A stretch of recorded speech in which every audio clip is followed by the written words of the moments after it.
Hi everyone, നിങ്ങളുടെ കയ്യിൽ പച്ചമാങ്ങ ഉണ്ടെങ്കിൽ ഇതുപോലൊരു പച്ചടി എന്തായാലും നിങ്ങൾ ട്രൈ ചെയ്ത് നോക്കണം.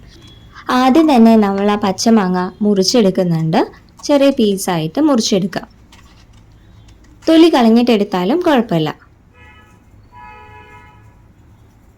ഇവിടെ ഞാൻ തൊലി കളയാതെയാണ് എടുത്തിരിക്കുന്നത്.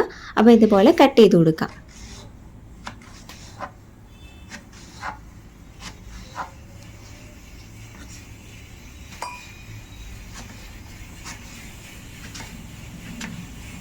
ഒരു ജാർ എടുത്തതിന് ശേഷം അതിലേക്ക് അല്പം കടുകും ജീരകവും ഇഞ്ചിയും നാളികേരവും കൂടി ചേർത്ത് ഒന്ന് ക്രഷ് ചെയ്തെടുക്കുക. നമ്മുടെ മാങ്ങയും അതിലേക്ക് ചേർത്ത് കൊടുക്കുന്നുണ്ട്. ഇതുപോലെ ചെറുതായിട്ടൊന്ന് ക്രഷ് ചെയ്തെടുക്കുക.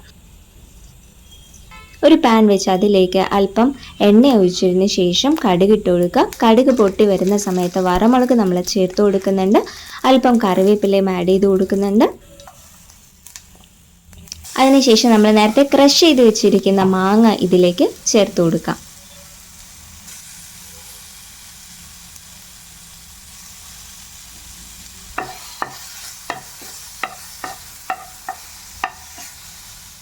ആവശ്യത്തിന് വെള്ളവും ഉപ്പും ഇതിലേക്ക് ആഡ് ചെയ്ത് കൊടുക്കാം.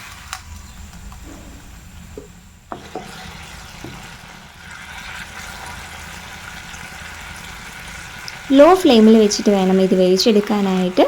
ഇത് നമ്മുടെ മാങ്ങ വെന്ത് വരുന്നുണ്ട്.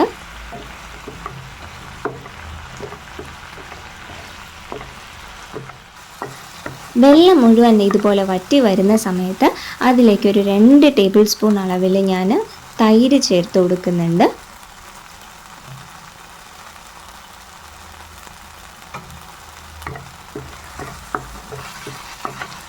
പുളിക്കനുസരിച്ചുള്ള തൈര് നിങ്ങളതിലേക്ക് ചേർത്ത് കൊടുക്കാം.